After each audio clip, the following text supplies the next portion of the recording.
Hey everybody, Ed here with the Digital Digest, and today I wanted to share a quick update on my experience with the Sony RM-VPR1. Now this is the wired remote control designed for basically any Sony camera that has the multi-interface port.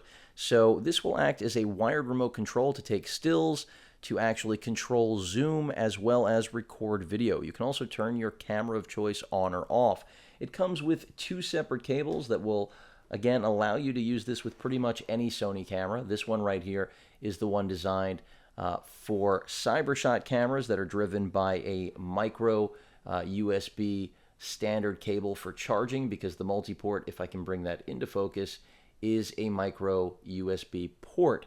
So repurposed now for things like this, arguably, in my opinion, one of the best accessories Sony ever could have offered. So cameras like I've got here in the background, the RX100 Mark II on the left and the HX50V on the right, are really great candidates for this remote. But do keep in mind, as I just mentioned, that this remote can be used with pretty much any Sony camera. And that's why they also include the adapter for basically the balance of every other Sony camera that's out there. The camcorder line right there, if I can bring it into focus, that is that connection head, which you'll find on pretty much everything else that Sony makes. So they also include a clip that will allow you to mount this on a tripod, which again, a nifty feature because Sony does sell tripods with this remote control feature built in. So definitely a very inexpensive way or route to get that sort of functionality. Of course, built into the tripod handle, it being the tripod handle like Sony designs, is definitely more seamless, but nonetheless, this will get the job done. So as I mentioned before, you've got your zoom control right here, video capture button below it. This button is your shutter release. Half press will focus, full press will actually fire, and then a power switch. Let me go ahead and actually connect it and show you functionality with either of these cameras. Now, in my opinion, the HX50V is really the better camera to use with the remote, at least for most instances, and that's because when you get to that 30 times end of the lens, you really need as much stability as possible. The same applies to the HX300, Sony's true mega zoom, the unpocketable 50 times lens. Of course, Zeiss glass. Here we don't have Zeiss glass, but still Sony's G Glass does a very nice job in the HX50V, the only 30 times pocketable camera right now out there.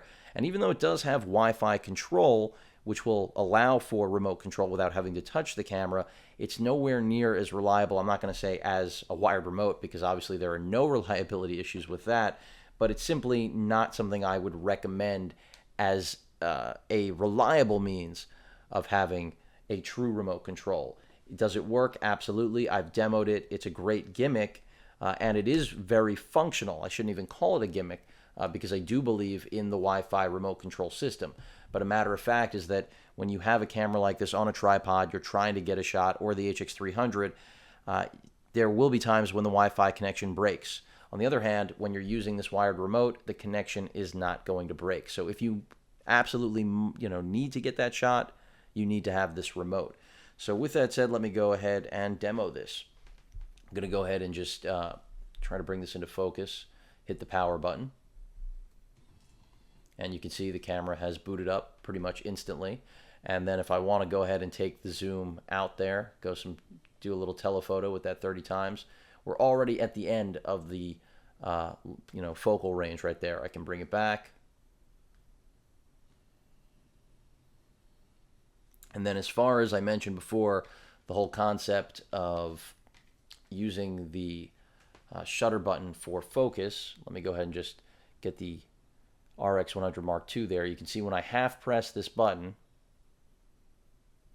it's the same exact experience you'd get as half pressing the shutter button on the camera itself. And then a full press takes the photo. So pretty straightforward, works as it should. The same applies to the actual video button. If I hit record, you can see we're now recording video.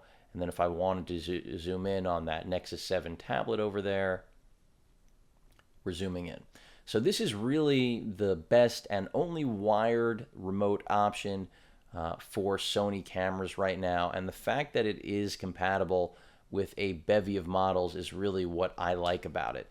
Often in the past, especially Sony, notorious for making one-hit wonders, accessories that die with your product. Here you're getting an accessory that's going to, in most cases, outlive your camera, as long as Sony sticks to this multi-interface port. And I've got news, they're going to, because it's just a micro USB. So it's a win-win for everybody. Very standard platform that now has taken on more functionality than it has had in the past. So if you're looking to get a more reliable solution than traditional Wi-Fi control, which both of these cameras offer, the RX100 Mark II even goes as far as having NFC. But again, when it comes to tried and true reliability, there's nothing like a wired remote. So overall, I think that, at least in my experience thus far, the RM-VPR1 is well worth the 60 some odd dollars and change. I believe I paid 63. I think retail is right around there, or 65. And even though it's a lot of money for a piece of plastic, it's probably one of the most functional pieces of plastic you'll ever pick up for any of your Sony cameras that you currently have. And that applies to, again, all Sony cameras, whether we're talking about CyberShot, Handycam, or Alpha. The entire family is welcome when it comes to this wired remote. Any questions or comments, please feel free to post them. And of course, as usual, please feel free to subscribe. Later.